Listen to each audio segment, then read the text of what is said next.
हमारे देश में पुलिस के वो जवान सुरक्षित नहीं रहते जो अमूमन तौर पर उन्होंने सैकड़ों ऑपरेशन किए हों, सैकड़ों जगह उनकी बहुत वीवीआईपी जगह ड्यूटी लगी हो।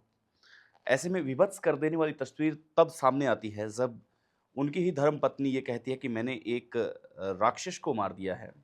ये घरेलू हिंसा करता था। ऐसे में ये जो बयान हैं, ये बयान ऐसे रौबदार छवि वाले पुलिस के दामन पर कुछ छींटे छिड़कते हुए दिखाई दे रहे हैं कि क्या पुलिस अपने घर में सुरक्षित नहीं है? क्या पुलिस की इतनी वो पैनी नज़र नहीं होती कि वो हर खतरे को भाँप ले? ऐसे में तमाम तरह की बातें हैं जो निकल के सामने आ रही है। आजकल आप इंस्टा खोलेंगे या सोशल साइट कोई भी खोलेंगे तो आपको यही खबर दिखाई देगी। नमस्कार, आपका स्वागत है। मैं आज जिस क्राइम घटना की बात कर रहा हूँ, वो क्राइम घटना है पूर्व डीजीपी ओम प्रकाश और पल्लवी। आखिर ये हर जगह आप पढ़ रहे हैं कि पूर्व डीजीपी है ओम प्रकाश, उनका घर में ही कत्ल हो गया है। उनको उनकी पत्नी पल्लवी ने उनको मार दिया है। 8 से 10 चाकू से वार करते हैं। लेकिन क्यों मारा, क्या इसकी वजह थी और ये आइडिया जो था, ये आइडिया कहाँ से सीखा पल्लवी ने? तो सबसे पहले आपको बता दें कि कर्नाटका में जो पुलिस है, बेंगलुरु पुलिस, वो लगातार ये कोशिश कर रही है, ढूँढने की कोशिश कर रही है कि कोई सुराग है जो उनको मिल जाए। लेकिन दांडेली में इनकी एक ज़मीन दिखाई दे रही है, ज़मीन बताई जा रही है ओम प्रकाश, पूर्व डीजीपी ओम प्रकाश की। दांडेली में जो ज़मीन थी, ये अपने पुत्र को देना चाहते थे, अपने बेटे को देना चाहते थे। एक इनकी बेटी भी है। यहीं से इनका विवाद खड़ा होता है। पुलिस प्रथम दृष्टया ये कहती है कि ये ज़मीन का विवाद है, ये प्रॉपर्टी को लेकर के किया गया विवाद है। पल्लवी और ओम प्रकाश की फ़ोटोज़ आपने काफ़ी साथ में देखी होगी, फिर ऐसी कहाँ ज़रूरत पड़ी कि पल्लवी को अपने ही पति का मर्डर करना पड़े, अपने ही पति को बेरहमी से मारना पड़े। ये आपने ज़रूर सुना होगा कि कहीं न कहीं जब रिश्तों में ताल्लुकात बिगड़ते हैं, तो ताल्लुकात बिगड़ने के साथ में उनकी जो शर्तें होती हैं, उनकी जो बातें होती हैं, वो फिर कहाँ गुस्से में जायज़ रहती है, किसके पास ज़्यादा, किसके पास कम रहता है, ये हम कल्पना नहीं कर सकते थे। लेकिन सुबह का वक़्त था और सुबह के वक़्त में अपने डाइनिंग टेबल पर बैठे डीआईजी ओम प्रकाश कुछ खा रहे थे, कुछ नाश्ता कर रहे थे। तभी कुछ बातें चल रही है, पल्लवी उनको कुछ बातें बता रही है। ऐसे में ओम प्रकाश थोड़ा-सा गुस्सैल स्वभाव में थोड़ा-सा उनको डाँटते हैं, कहते हैं कि अभी रुक जा, बाद में हम बात करते हैं। पल्लवी इसी बात को देख कर के मिर्च का एक डब्बा पड़ा था, उसमें से सीधा वो मिर्च निकालती है, अपने हाथ में भरती है और वो सीधी मुट्ठी भर मिर्च उनकी आँखों में छिड़क देती है। जैसे ही ये मिर्च उनकी आँखों में जाती है, तो उन्हें जलन होती है। डीआईजी ओम प्रकाश लड़खड़ाते हुए सहारा माँगने की कोशिश करते हैं, वो अपनी सीट से लड़खड़ाते हुए गिर जाते हैं। गिरने के साथ ही उनका बैलेंस गिर जाता है क्योंकि वो पानी की तलाश में थे कि पानी मिल जाए तो मैं मेरी जली हुई आँखों को धोऊँ, क्योंकि मिर्च इतनी तेज़ थी कि आप अंदाज़ा लगा सकते हैं कि मुट्ठी भर जब मिर्च आँखों में जाएगी तो फिर उसका क्या हालात होगा। हालाँकि ये एक पुलिस के जवान थे, डीजीपी थे, तब इन्होंने सूझबूझ से काम लिया। ये अपने आप को प्रोटेक्ट करते हुए इन्होंने बिना किसी लड़ाई झगड़े के अपना रास्ता बनाने की कोशिश की। लेकिन आदमी आखिर कब तक रास्ता बनाएगा? क्योंकि आखिर आदमी हार ही जाता है। यहाँ पर पल्लवी के हाथ में एक चाकू था, क्योंकि टेबल था उसके ऊपर चाकू था, कुछ फल पड़े हुए थे। पल्लवी चाकू उठाती है और चाकू उठा के सीधा ओम प्रकाश के पेट में, सीने में, पीछे कंधों पे, हर जगह वो वार करने की कोशिश करती है। लेकिन 8 से 10 वार ऐसे थे जो पूरा ओम प्रकाश डीआईजीपी को लहू-लुहान कर दिया था। ये लहू-लुहान इतना भयंकर था कि अगर हम किसी फ़िल्म में सीन देखेंगे, तो भी आप हैरान रह जाएँगे। और ये सब क्राइम सीन था, ये सीन पल्लवी ने अपने दिमाग से क्रिएट नहीं किया था। ये सीन पल्लवी 10 दिन पहले बताया जा रहा है कि इसने एक यूट्यूब पे एक वीडियो देखा कि किस प्रकार से अपने हस्बैंड को मारा जाए। सबसे पहले उसे कमज़ोर करने के लिए, क्योंकि वो एक पुलिस वाला है, तो ज़ाहिर-सी बात है कि पुलिस वाला हमेशा ताकतवर होता है, उसमें काफ़ी दिमाग होता है। ऐसे में किस प्रकार से इसे कमज़ोर किया जाए, तो वो रेड चिली का यूज़ करती है, मिर्च उठाती है, उसे कमज़ोर करती है और ये सारी चीज़ें, ये सारी तकनीक है, वो यूट्यूब पे ढूँढना शुरू हो जाती है। जैसे ही वो यूट्यूब पे एक ऐसा वीडियो मिलता है कि सबसे पहले किसी पर वार करने के लिए, किसी को कमज़ोर करने के लिए हम लाल मिर्च का प्रयोग करेंगे और लाल मिर्च जैसे ही उसकी आँखों में हम डालेंगे तो वो कमज़ोर हो जाएगा, यानी कि उसकी जो ताकत है वो 80% है, वो कम हो जाएगी। ऐसे में 80% जैसे ही कम होती है तो उसके बाद में वो चाकू उठाती है और चाकू उठा के सीधा पूर्व डीजीपी साहब के सीने में वार करती है। 8 से 10 बार ऐसे खतरनाक तरीके से करती है कि उसकी जो आंतें हैं वो बाहर आ जाती है और खून का जो रिसाव है, वो खून का रिसाव इतना भयंकर होता है कि गली में आ जाता है। जब गली में खून का रिसाव देखते हैं तो जो गार्ड्स वगैरह होते हैं या अन्य जो लोग होते हैं वो देखते हैं कि घर में कुछ दिक्कत है, लाल कलर का कुछ आ रहा है। बाद में मुझे कुछ देर बाद में समझ में आता है कि ये जो लाल रंग का जो आ रहा है, ये लाल रंग नहीं है, बल्कि ये खून है।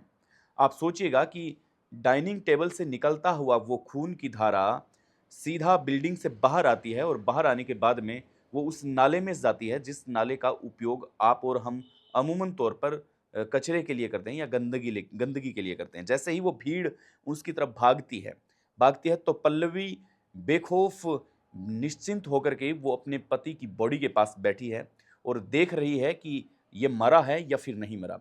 ऐसे में ये जो चीज़ें थी ये काफ़ी दहला देने वाली थी। दिल काफ़ी पसीज रहा था जो लोग वहाँ देख रहे थे, लेकिन उसके चेहरे पर शिकन नहीं था, उसके चेहरे पर कोई पछतावा नहीं था, उसके चेहरे पर किसी प्रकार की कोई गम नहीं था। वो सिर्फ़ ये देख रही थी कि ये मर रहा है या ज़िंदा है। ऐसे में लोग आते हैं, लोग देखते हैं उसके हाथ खून से रंगे हुए संग और एकदम पूरा का पूरा जो उसका बॉडी था, मुँह पे उसके खून के छिट्टे हैं, हाथ में उसके वो चाकू है।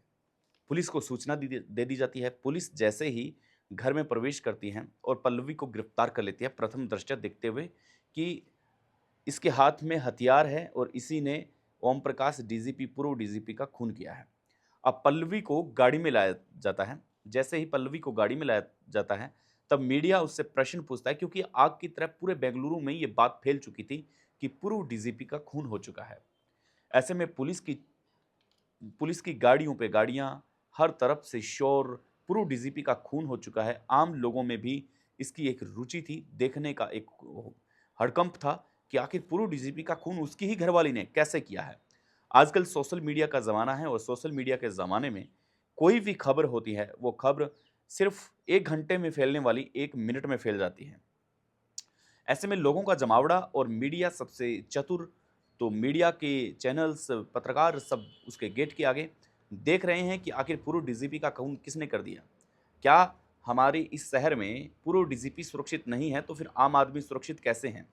पल्लवी को सरकारी गाड़ी में बिठाया जाता है।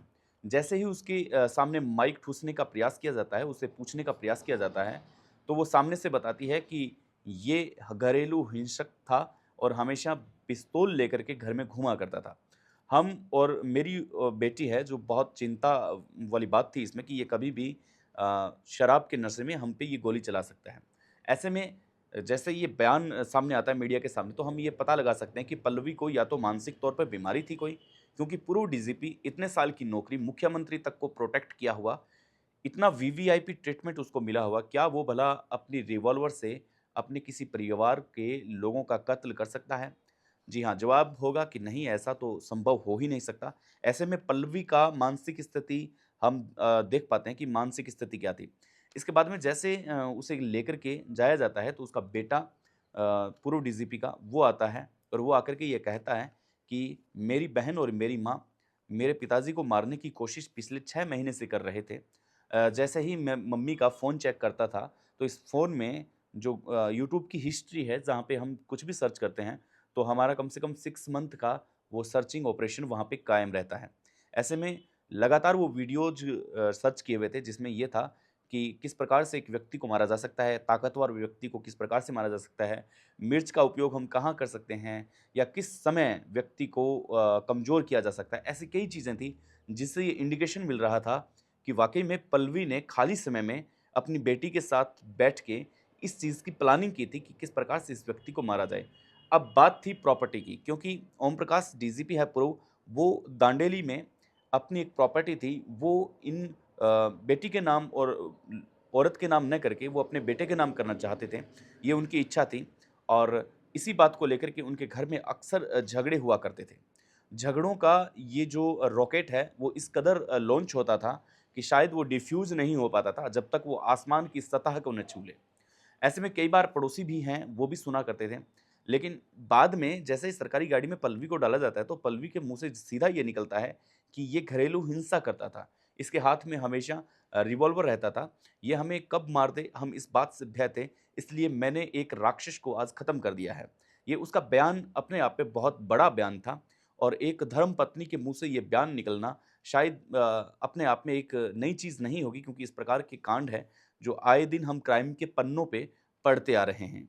लेकिन ओम प्रकाश पूर्व डीजीपी की अगर बात करें तो हमारे देश में सर्वोच्च ताकतवर लोगों के साथ पूर्व डीजीपी का बॉन्डिंग रह चुका है। पूर्व डीजीपी बहुत से ऐसे वीवीआईपी गेस्ट हैं, उनकी सिक्योरिटी कर चुके हैं। ऐसे कई काम हैं जो पूर्व डीजीपी हैं ओम प्रकाश, उनका नाम हमेशा सुर्खियों में रहता था। भारत की देश की सुरक्षा की बात हो या वो आतंकियों को पहुँचाना हो, एक जगह से दूसरी जगह पहुँचाना हो या उसका बस सेवा लेनी हो, ऐसे तमाम ऐसे छोटे-मोटे कार्य जहाँ पे डीजीपी ओम प्रकाश पर विश्वास किया जा सकता था। बेंगलुरु की जनता काफ़ी खुश थी उनसे। पूर्व डीजीपी होने के बाद में भी काफ़ी ऐसे लोगों के वो काम किया करते थे, जो काम आम लोगों के प्रशासन की कड़ी में नहीं होते हैं कई बार। इतने मस्त आदमी को अगर कोई दुनिया से इस प्रकार से रुष्कत करता है, तो फिर हम ये जान सकते हैं कि ये प्रॉपर्टी का एक बहुत बड़ा कांड हो सकता है। आप जैसे ही व्हाट्सएप या जैसे ही आप यूट्यूब के पन्नों को पलटने का प्रयास करेंगे, तब आपके सामने कई चित्र बनेंगे। कोई ये कहेगा कि प्रॉपर्टी के चक्कर में पूर्व डीजीपी है ओम प्रकाश ने अपनी जान गँवा दी है, लेकिन कोई ऐसा नहीं कहेगा कि उनकी ही धर्मपत्नी ने प्रॉपर्टी के चक्कर में अपने पति को, अपने हस्बैंड को मार दिया है। 8 से 10 बार वार करना, ये एक प्रॉपर तरीके से 6 महीनों की मेहनत थी, जो यूट्यूब पे दिखाई देती थी। ऐसे में काफ़ी बातें निकल के सामने आ रही है। कोई लोग ये कह रहा है कि पल्लवी का अफ़ेयर था, अफ़ेयर होने की वजह से ये हुआ है, या कोई लोग ये कह रहे थे कि बेटी की प्लानिंग थी। अब जो बेटा है, उसने ये रिपोर्ट दर्ज करवाई है और कहा है कि पिछले 6 मंथ से मेरे पिताजी इस चीज़ से प्रताड़ित थे।